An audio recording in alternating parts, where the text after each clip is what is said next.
नमस्कार दोस्तों, मैं दिनेश कुमार आप सबका स्वागत करता हूं आपके अपने परिवार नंदिनी आईएएस के इस ऑनलाइन प्लेटफॉर्म पर, जहां आज आपको हम कराने वाले हैं शिमला समझौता क्या है उसके बारे में A to Z जानेंगे। सबसे पहली बात, क्या शिमला समझौता भारत के हित में था? क्या शिमला समझौता भारत की एक हार थी? क्या शिमला समझौता भारतीय सेना को जीत मिलने के बावजूद इसकी वजह से भारत में कहीं न कहीं पीछे हटने का माहौल दिखाई देता है? क्या ये सारे तथ्य सही थे? क्या शिमला समझौता वह है जो बांग्लादेश के पश्चिमी वाला पाकिस्तान के जो कि पूर्वी पाकिस्तान था, जो कि आज बांग्लादेश है, उसको जन्म देने में महत्वपूर्ण भूमिका निभाया, उसकी मान्यता देने में महत्वपूर्ण भूमिका निभाया? इन सारे तथ्यों को हम जानेंगे A to Z। याद रखिएगा, शिमला समझौता पाकिस्तान की एक तरीके से जीवन रेखा है। जिस शिमला समझौते को पाकिस्तान के जो अग्रणी नेता हैं वे कह रहे हैं कि हम इससे बाहर हट जाएंगे, अगर तुम में दम हो तो निकल जाओ, क्योंकि तुम्हारी कुत्ते की पूंछ टेढ़ी की टेढ़ी है, तुम नहीं सुधरोगे। और कहते हैं ना कि बाप बाप होता है, बेटा बेटा होता है। बाप बेटे की धुलाई भी प्यार से करता है, इतनी मजे की धुलाई करता है कि अच्छी खासी करता है। फिर आखिर में बेटे को पुचकार कर उसको बिठा देता है, चल बेटा अब काम कर ले सही से, अब पढ़ ले लिख ले। कहते हैं ना पिताजी, जब अपन पढ़ाई नहीं करते हैं तो पिताजी लाते हैं डंडा और पिटाई करते हैं बड़े प्यार से। वही किया था पाकिस्तान, उस समय ज़्यादा ही बौखला रहा था 1971 में, तो उसकी धुलाई की, इतने प्यार से धुलाई की, क्योंकि पिताजी थे भारत। तो भैया बेटे को लाइन पे लाने का कार्य पिताजी का होता है। लाइन पे लाने के लिए इसको समझाया था।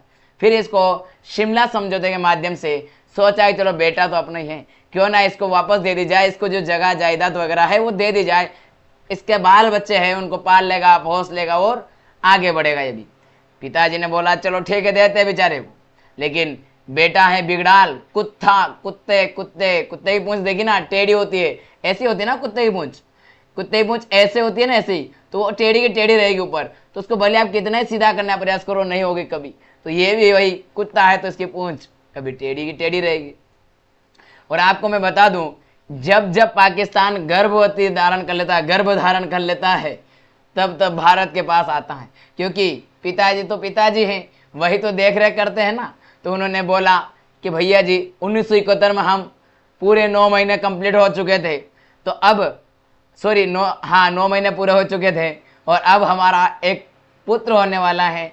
तो पिताजी के पास आए कि पिताजी आपका एक पोता आने वाला है, जरा इसका संभालिए, इसका ख्याल रखिए, इसको पैदावार करवाइए, इसको धरती पर लाइए। तभी पिताजी ने बोला ठीक है बेटा, तुझे सुधारते हैं, तुझे बेटा बेटी का पालन पोषण कैसे करना है ये भी सिखाते हैं। तब इसकी धुलाई करते हैं और बड़े प्यार से बांग्लादेश का जन्म करवाते हैं। तभी बनता है आपका बधाई हो पोता हुआ। पोता हुआ था ना 1971 में, अरे आपके लिए पोता ही तो था। फिर आगे बढ़े, आ गई 2025 की बारी, अब फिर से गर्भ धारण कर चुका पाकिस्तान।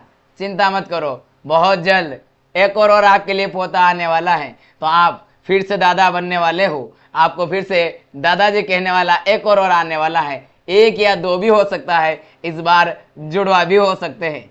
तो कहीं ना कहीं आपको अब दिखाई देगा कि हाँ, क्यों हम भारत के सामने वो जो शिमला समझौता है उससे दूर क्यों हो रहा है। इसलिए कि भैया जी हमसे हमारे जो बच्चे होने वाले हैं हम पैदा नहीं कर पा रहे, उनको कैसे करें, उनका ट्रीटमेंट कैसे करें। उनको आप इस धरती पर महत्व दिलवाइए, उनको अलग कहीं ना कहीं औचित्य दिलवाइए, उनका एक अपना एक ओहदा दिलवाइए। इसलिए वो भारत के पास आ रहा है। तो वो सीधा तो नहीं आ सकता, तो वो हरकत ही करके आएगा ना, क्योंकि शिमला समझौता उसके लिए बाधा बन रहा है, क्योंकि वह जानता है कि भारत पहले कभी हमारे ऊपर अटैक तो करेगा नहीं। शिमला समझौता एक ऐसा है कि इसकी वजह से भारत के हाथ बंधे हुए हैं, क्योंकि उसने हमें उधार दे रखा है, भूखे मरे को उधार दे रखा है कि बेटा भूखा ना मरे, इसलिए उसको दे दिया जाए, कुछ खा लेगा पी लेगा। होता है ना, पिताजी हमेशा दया दिखाते हैं, वही किया था हमने उस समय। तो अब वही कह रहा है, पिताजी को बेटा बोल रहा है कि पापा मुझे आपकी जायदाद जमीन नहीं चाहिए, मैं खुद अपना बिजनेस करूंगा। पिताजी ने बोला अच्छा करोगे, ठीक है कर लो, फिर हम दे दो हमारी जमीन, छोड़ दो।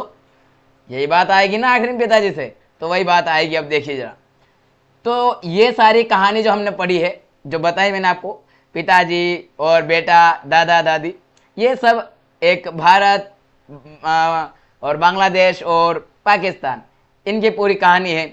और नया पोता कौन सा आपका बलूचिस्तान है, सिंध प्रांत है, ये हो सकते हैं, संभावना पूरी पूरी है। गर्भधारण हो चुका है, तो भैया जब गर्भ होता है तो जन्म तो होके रहेगा।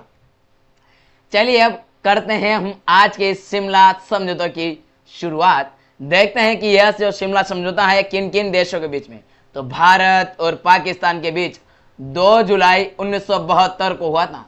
तो ये डेट याद रखना, 2 जुलाई 1972। इस डेट की इंपॉर्टेंस बहुत महत्वपूर्ण है।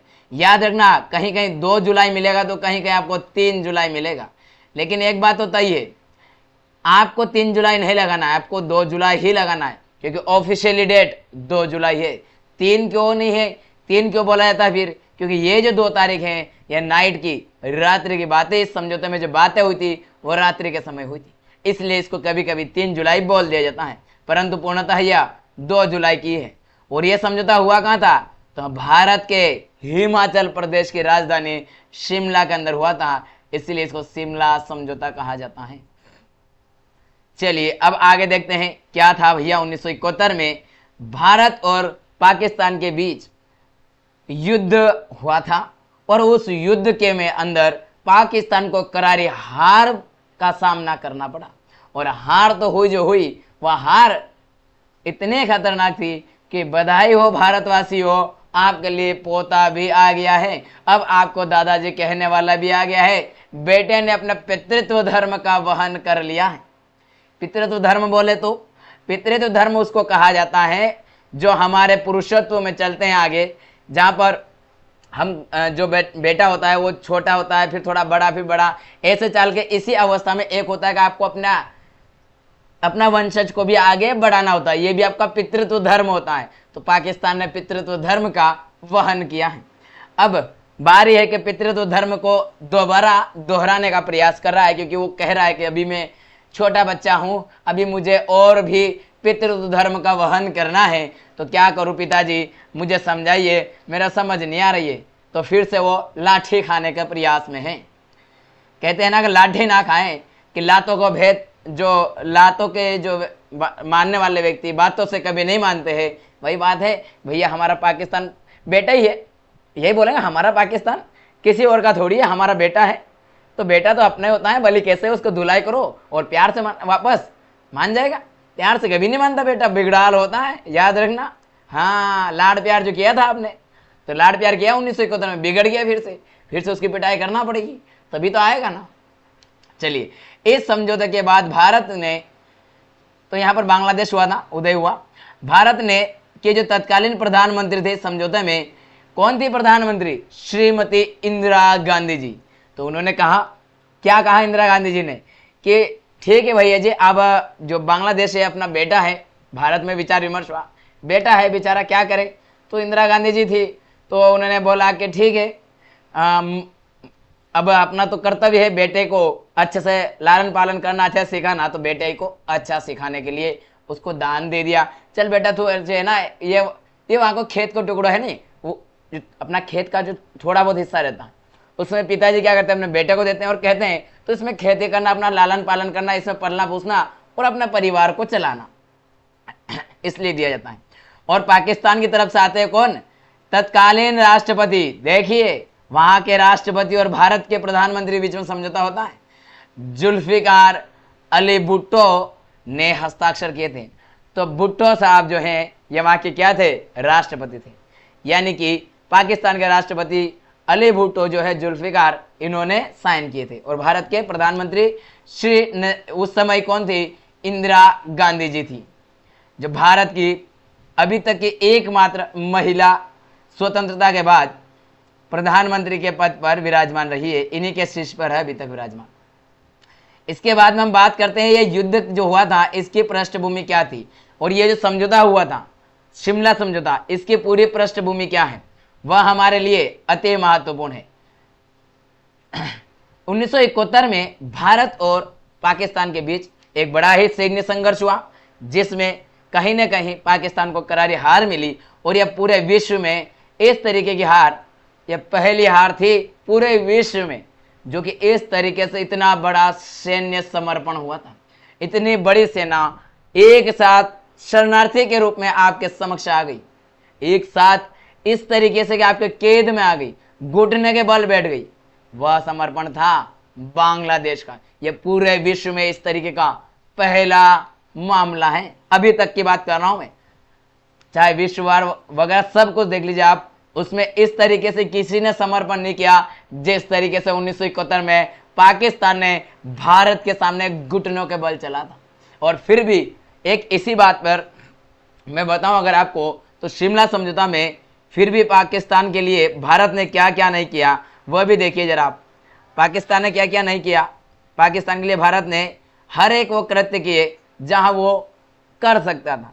और इसी के लिए मैं अगर आपको बताऊं एक छोटा सा कि एक लाइन लिख रखी मैंने, वो आपको मैं बताने का प्रयास कर रहा हूं। शिमला समझौता के ऊपर भारत का उदारत्व कैसा है, हमारी उदार भावना कैसी है, जरा समझिएगा कि पिता पिता होता है, बेटा बेटा होता है, ये आपको यहाँ क्लियर समझ में आएगा। शिमला समझौता जो है, जहां भारत ने न सिर्फ युद्ध जीता, जहां भारत ने न सिर्फ युद्ध जीता बल्कि दुनिया का दिल भी जीत लिया, क्योंकि पाकिस्तान को घुटने के बल भी लाया, लाठियां भी मारी, समझाया भी, और आखिरी में उसको जमीन भी दी वापस और कहा कि तू अब सुधर जा, तुझे अवसर देते हैं बेटे, प्यार से समझा रहे हैं, टेबल पर लाठियां भी पढ़ ली तेने, सुधर जाएगा अब नहीं कराया करती। लेकिन कहते हैं ना कि कुत्ते की पूंछ टेढ़ी की टेढ़ी, वो कभी नहीं मानते, तो ये पक्के स्वर के पिल्ला हैं।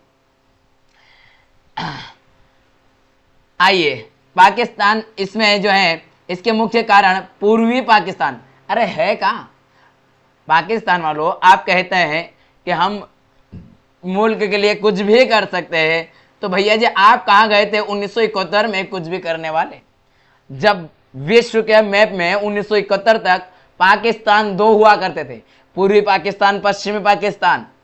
1971 के बाद पूर्वी पश्चिम खत्म, केवल एक पाकिस्तान बचा। एक ही वार हुआ था भारत की तरफ से अभी तक व्यवस्थित रूप से तुम्हारी धुलाई करने के लिए, और उसी में तुम्हारा एक जो हिस्सा जिसे आप पूर्वी पाकिस्तान कहा करते थे, आज नामो निशान नहीं है। बांग्लादेश के रूप में एक अलग देश के रूप में स्थापित कर दिया है। और अगर तुम फिर से वही दोहराओगे तो कहीं ऐसा ना हो कि विश्व का मैप में आपका नाम एक इतिहास में पढ़ा जाए कि ये सा भी कोई देश हुआ करता था। समझ रहे हैं आप मेरा संकेत कहाँ है? फिलहाल आप गर्भधारण कर चुके हैं, तो पहले अपने जो और बच्चे आने वाले हैं उनको आप जन्म दे लीजिए, वो ज़्यादा सही होगा। अगर आपको सहयोग चाहिए कि हमसे जन्म नहीं हो पा रहा है, हमें पीड़ा बहुत ही हो रही है, पिताजी आके संभालिए, तो सीधा बोल दीजिए, आपको बड़े ही प्यार से आपके दोनों पुत्र का जन्म करवा दिया जाएगा। चिंता मत कीजिए, भारत सरकार उसमें आपका पूरा पूरा सहयोग करेगी, आपको घबराने की आवश्यकता नहीं होगी। बांग्लादेश में चल रहा स्वतंत्रता संग्राम और वहां की पाकिस्तानी सेना द्वारा किए जा रहे अत्याचार के कारण थे, जिसके कारण लाखों शरणार्थी भारत आए। और उसी समय भारत ने क्या कर दिया, जो बांग्लादेश की जो मुक्ति वाहिनी सेना थी, जो मुक्ति वाहिनी लोग थे, उनका समर्थन खुल के कर दिया। हम आ रहे हैं, अगर हो तो रोक लो। अब तब पाकिस्तान की चिट्ठी गुल हुई थी, तब इसको पढ़ी थी अच्छी प्यार से, क्योंकि जब बेटा ज़्यादा बिगड़ाल होता है और अपनी होने वाले संतान के लिए ज़्यादा ही पीड़ा कर रहा है, ज़्यादा दर्द कर रहा है, उसको समझ नहीं पा रही, तो उसको पिताजी आके संभालते हैं कि बेटा तू अभी बेटा ही है, ये भूल मत, बाप है, तुझे पैदा ऐसे ही नहीं कर दिया है। तो वैसे ही उसको समझाया गया उस समय भी, और अभी भी समझाना पड़ेगा। युद्ध में भारत की निर्णायक जीत हुई। ढाका में पाकिस्तान सेना ने आत्मसमर्पण कर दिया और बांग्लादेश एक स्वतंत्र राष्ट्र के रूप में बन करके हमारे सामने प्रस्तुत हो गया। इस युद्ध के परिणाम स्वरूप भारत ने लगभग जो पाकिस्तानी सैनिक थे 53,000 जो है आपका सैनिकों का समर्पण किया। भारतीय सैनिकों के आगे इनका समर्पण हुआ था और नागरिकों को युद्ध बंदी किया गया। बहुत सारे ऐसे नागरिक थे जो कि सेना का सहयोग कर रहे थे उनको भी बंदी बना लिया गया था। उनको वापस छोड़ने का बारी आई। हालांकि नहीं, इसके लिए शिमला समझौता में निर्णय होता है, लेकिन बाद में किया जाता है, याद रखिएगा। युद्ध के बाद उत्पन्न हुई परिस्थितियों को सामान्य बनाने, युद्ध बंदियों की रिहाई और स्थायी शांति स्थापित करने के उद्देश्य से यह समझौता किया गया था। किसके लिए? युद्ध की जो स्थिति हुई थी, जहां पर उनको बंदी बनाया था, अब उनको पता चल गया भैया विश्व में हमारा कोई ओहदा नहीं है, बाप बाप होता है, बेटा बेटा होता है, ये मान लिया और आ गया एक कुर्सी पर आके चुपचाप ऐसे बैठ गया, पिताजी और मार लीजिए चप्पल, लेकिन अब मुझे पक्ष दीजिए, अब मुझे पक्ष दीजिए, अब मैं समझ गया कि मैं आपसे बड़ा नहीं हो सकता, आपका अनुभव हमसे गहरा है। दोनों देशों के बीच संघर्ष और टकराव को समाप्त करने के लिए यह समझौता किया जाता है। शांतिपूर्ण सहअस्तित्व बनाना। अब आई ना ऊंट, अब समझ में आ रहे, अब अक्ल आ रही, क्योंकि अब पड़ गए ना लाठिया, इसलिए मित्रता बनाने के प्रयास कर रहे।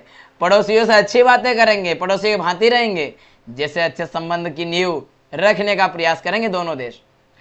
भारत की तरफ से बोला चलो बढ़िया है, लातों का बुद्ध बातों से नहीं मानते हैं, चलो लात खाने के बाद थोड़ी बुद्धि तो आई है, चलो मान जाएगा बेचारा। दोनों देशों के बीच स्थायी शांति, सहयोग और सुरक्षा को बढ़ावा देना है, ये बात यहाँ पर होती है इस समझौते के तहत। लेकिन फिर भी समस्याएं बरकरार हैं, आज भी देख रहे हैं आप। सभी विवाद जो हैं उनको, विवादों और समस्याओं को शांतिपूर्ण तरीकों से द्विपक्षीय बातचीत के माध्यम से समझा जाता है। लेकिन पाकिस्तान इसी प्रावधान का बार बार उल्लंघन करता रहा है।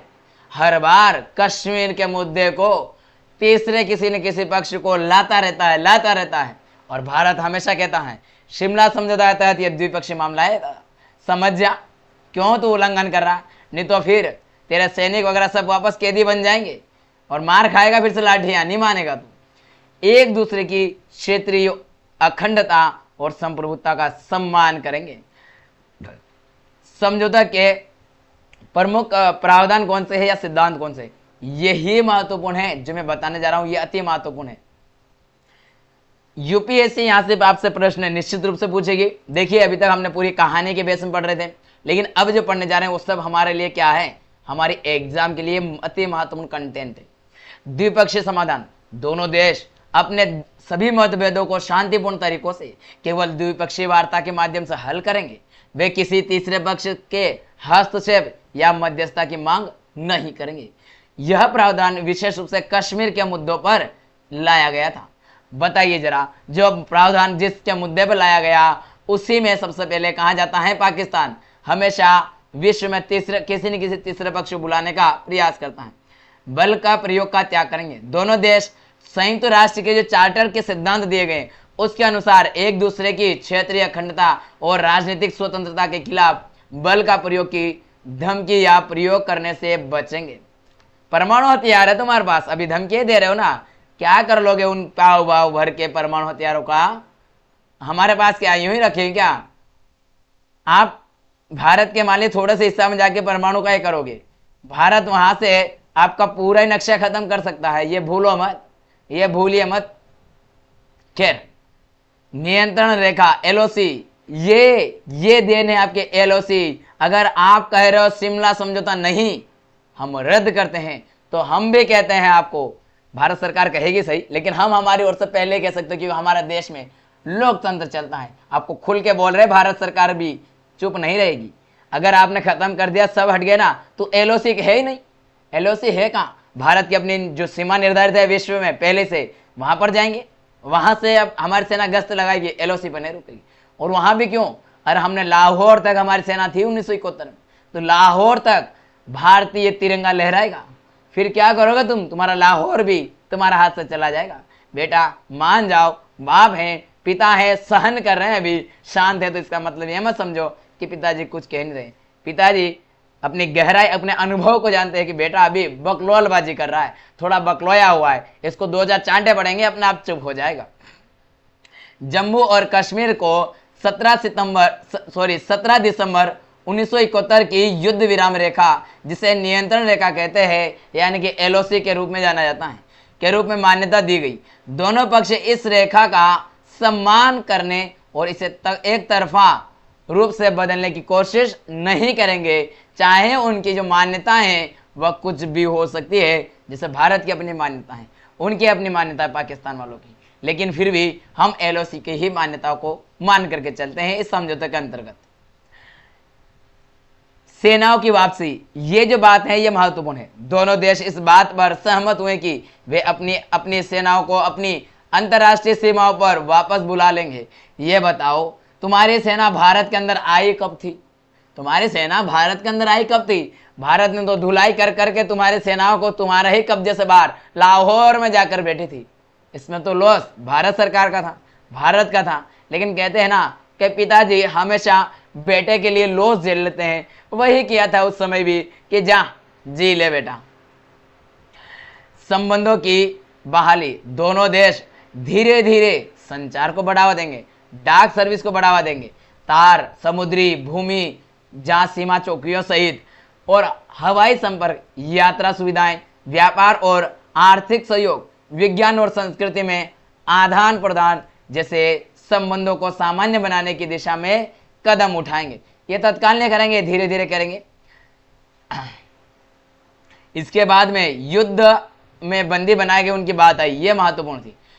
समझौते में युद्ध में बंदियों की रिहाई और वापसी का भी मार्ग प्रशस्त किया गया। याद रखिएगा, जब ये समझौता हुआ तब सैनिकों की वापसी नहीं हुई थी, यह बाद में हुई। जो दिल्ली में एक कुछ समय के बाद में एक और बैठक होती है और उस बैठक में इन जितने कैदी थे जिनको कैदी के रूप में रखा गया था भारत में, उनकी रिहाई की गई थी। हालांकि यह प्रक्रिया एक समझौते के तुरंत बाद पूरी नहीं हुई, बल्कि कुछ समय के बाद हुई थी। परिणाम क्या हुआ, रिजल्ट क्या मिला, किसको क्या लाभ मिला? लाभ तो ऑब्वियसली बेटे को होगा, क्योंकि पिता क्या है, सहनशील है भैया, हमेशा बेटे के लिए कुछ भी त्यागने को तैयार है। शिमला समझौता के परिणाम स्वरूप भारत ने 93,000 जो कैदी थे पाकिस्तानी सैनिक, उनको छोड़ दिया। दोनों देशों ने अपनी सेनाएं अंतर्राष्ट्रीय सीमाओं पर वापस बुला ली गई और जम्मू कश्मीर में नियंत्रण रेखा स्थापित कर ली गई, जो कि आज भी वास्तविक रूप से सीमा रेखा मानी जा रही है। यहीं पर दोनों देशों की सीमाएं गश्त करती रहती हैं सेनाएं। लेकिन कहते हैं ना कि लातो अबूत बातों से नहीं मानते, आज वही वापस हरकतें कर रहा है जो कि उसका गलती उसकी नहीं है रे बाबा। कहते हैं ना बाबू, वो देखा होगा ना आपने वो डायलॉग बाबू का, कि गलती उसकी नहीं है। उसकी गलती इसलिए नहीं है क्योंकि वो अभी बेटा है, अब पिताजी के पास ही तो आएगा क्योंकि उसको पुत्र होने वाले हैं, वो भी जुड़वा। पहले एक होने का था तभी उसको जरूरत पड़ गई थी, तो अब तो दो दो होना है। कौन सा? अरे बलूचिस्तान, जिस देश की ट्रेन को हाईजैक किया जा सकता है। आप पहली बार सुन रहे हो शायद, जरा याद कीजिए, किसी भी देश का जो हवाई जहाज वगैरह हाईजैक होता है, ये सुना होगा आज तक। क्या आपने कभी ये सुना कि किसी देश की जनता ने उसी देश की ट्रेन को हाईजैक कर लिया है? मतलब सोचिए, एक ट्रेन को हाईजैक करना वो भी देश के नागरिकों द्वारा छोटी मोटी घटना तो नहीं है। अब उसको दबाना है, इतना बड़ा आंदोलन हो रहा है भैया, जब होने वाला है, मतलब 8वां 9वां महीना चल रहा है, बस अंत समय चल रहा है, तो अब क्या करें? वो समझ नहीं पा रहा है कि भैया हमारे बेटे को कौन मान्यता देगा विश्व में, भैया कौन देगा? तो उन्होंने बोला कि ठीक है भैया, किसके पास जाएं? कि हमारे पिताजी हैं जो कि पूरे विश्व में हमें मान्यता दिलवा सकते हैं, हमारे पुत्र को, कि हमारे भी 2 बेटे और हैं जो कि इनको देश के रूप में मान्यता चाहिए। तो भारत के लिए वो इस तरीके से आ रहे हैं, क्योंकि वो डायरेक्ट तो आके कह नहीं सकते कि भैया हमारी धुलाई कीजिए, थोड़ी पिटाई कर दीजिए 1-2 डंडे, ताकि हम हमारे बेटों को लालन पालन अच्छे से करके उनको विश्व मान्यता दे दीजिए। सीधा तो बोलेंगे नहीं, तो भैया वो कुछ ना कुछ हरकत करके आएंगे। तो चिंता मत कीजिए, वो बस यही इसलिए आ रहा है भारत की सरकार के पास, थोड़ा बहुत छेड़खदड़ करने, थोड़ा बहुत हलचल करने, कि आप हमारे अच्छे से प्यार से धुलाई कर दीजिए, ताकि हमारा बलूचिस्तान एक अलग बेटा जो है हमारा, मतलब आपका जो पोता है, वो जन्म ले सके प्रॉपर और विश्व में उसको मान्यता मिल जाए, और हम भी उसको मान्यता दे देंगे आपके दबाव में आकर, जैसे हमने बांग्लादेश को मान्यता दी थी। जो कभी इनका देश हुआ करता था उसको उसी समय 1971 में, जैसे उसके बाद में समझौता होता है, उसी समझौते में यह तय हो गया कि आपको बांग्लादेश को एक देश मानना पड़ेगा। और यही भारत की जीत का एक औचित्य मान्यता है कि उस देश के मुंह से यह बुलवाना जो कभी ये मानने को तैयार नहीं था कि अलग देश है, उसको मानने को मजबूर कर दिया कि ये अलग देश है, ये आपको मानना पड़ेगा, और ये मानना पड़ी। यही रीजन था कि उसको इतना सारी छूटें मिली थी। इसने भविष्य के विवादों को हल करने के लिए द्विपक्षीयता को के सिद्धांत को स्थापित किया। हालांकि व्यवहार में यह खासकर लागू नहीं हुआ, जबकि कश्मीर के मुद्दे में क्यों नहीं हुआ? पाकिस्तान है ही बकलोल, अरे लुढ़कता फिरता है, बिना इसमें है ही नहीं ना टिकने की आदत तो है नहीं, अपने विचारों अपने जो वचन है उस पर टिकने का तो है नहीं, थूक कर चाटने की आदत है। वही हरकत इसने की, क्योंकि है तो कुत्ता ना, तो वो तो नीचे थूका हुआ चाट लेगा कभी, तो वह तीसरे पक्ष के पास हमेशा जाता है, उसको हस्तक्षेप करने की मांग करता रहता है। और भारत कहता है ये हमारा द्विपक्षीय मामला है भैया, कोई इसमें ना है, हमें जरूरत ना है, हम काफी हैं। अरे पिताजी हैं, बेटा तो बकलोया हुआ है, उसको तो चूते जैसे थप्पड़ मारेंगे आ जाएगा लाइन पे। इस समझौते ने 1971 के बाद महाद्वीपीय तनाव में कम करने, जो हमारे उपमहाद्वीप में एक तनाव उत्पन्न हो रहा था उसको कम करने का प्रयास किया और शांति स्थापित करने पर महत्वपूर्ण भूमिका निभाई। और भारतीय संविधान का अनुच्छेद 51 डीपीएसपी का भाग है, कहता है कि विश्व में शांति स्थापित करने के लिए भारत सरकार हमेशा कार्य करेगी। तो भारत ने इसलिए भी इस समझौते को आगे बढ़ाया और इसमें साइन किया और उसको छूट दी। यह भारत और पाकिस्तान के संबंधों के इतिहास में एक मील का पत्थर सिद्ध माना जाता है। और भारत ने इतना बड़ा त्याग किया कि इसलिए कह दिया गया कि बाप तो बाप रहेगा, वही बात यहां प्रमाणित होती, जिसने भविष्य के संवाद और संबंधों के लिए एक ढांचा प्रदान किया था। लेकिन कुत्ते की पूंछ टेढ़ी, अंत में वही कहूंगा कि वह समझ नहीं पाया कि पिताजी ने हमें इतना सब कुछ दिया, तो वो एक दो पोते को जन्म आराम से प्यार से दिलवा सकते हैं, हमें लड़ने की आवश्यकता नहीं है पिताजी से। लेकिन कहते हैं ना कि जिसको अपने आप पे विश्वास नहीं है वो कैसे विश्वास करेगा? तो थोड़ी वो जब तक मार नहीं खाएगा ना तब तक नहीं सुधरेगा। वही बात है, क्योंकि आपने प्यार ज्यादा कर दिया था उसको बचपन में, इसलिए अब उसको वो रास नहीं आ रहा है। हालांकि यह समझौता कश्मीर जैसे मुद्दों को स्थायी समाधान नहीं कर सका है। दोनों देशों के बीच समय समय पर क्या हुआ है, तनावपूर्ण संबंध रहे हैं और ये धीरे धीरे आज भी आपके समक्ष ये तनाव की स्थिति होने के कारण ही हम इसको पढ़ रहे हैं। तो ये रहा हमारा आज का पूरा मुद्दा, जो कि हमने शिमला समझौता को बड़े ही प्यार से, बड़े ही मजा के शिमला समझौता जो है हमारा मजा के अंदाज में कवर करने का प्रयास किया है। तो अगर कहीं भी आपको कोई किसी प्रकार कोई त्रुटि मतलब ऐसा लग रहा हो कि यह हुआ, तो ऐसा कुछ भी नहीं, इसमें पूरा व्यवस्थित है। समझाने का प्रयास रहा है हमेशा, उसलिए मजा के अंदाज मिला ताकि आपको बोरिंग ना लगे। याद रखिएगा, शिमला समझौता की वजह से ही पाकिस्तान को यह मानना पड़ा था कि बांग्लादेश एक अलग देश है, और यह उसी समय मानना पड़ा था। सोचिए जरा, जो कोई आपका कभी एक भाग के रूप में है, उसे उसी समय यह कह देना कि यह अलग देश है, कितना बड़ा होगा। हालांकि इसमें बहुत सारे उनके जो अपने जो इस टीम आई थी शिमला समझौता नाम पाकिस्तान से, उस टीम में पाकिस्तान की तरफ से उन सदस्यों को लाया गया था वहां के राष्ट्रपति के द्वारा कि जिनका संबंध भारत के साथ अच्छे हैं, जो हमेशा भारत को कुछ न कुछ अच्छा ही मानते हैं। जैसे जो पंजाब के हैं वहाँ के ऐसे जो लोग थे, और स्वयं जो भुट्टो जी उनकी पुत्री, वह भी भारत उस समय मतलब इनको सबको लाया, और कहीं ना कहीं भावनात्मक रूप से भारत के साथ जुड़ाव जिनका था उनको ला करके भारत में एक ऐसा माहौल क्रिएट करना कि नहीं, अब पाकिस्तान सुधर रहा है, हम सुधरने को तैयार, अब हमें आप वापस दे दीजिए अधिकार। तो इसलिए कहीं ना कहीं सारा परिप्रेक्ष्य बना था, और इस आधार पर इसको ये शिमला समझौता में इतने सारे छूटे पाकिस्तान को एक तरफा दी गई थी।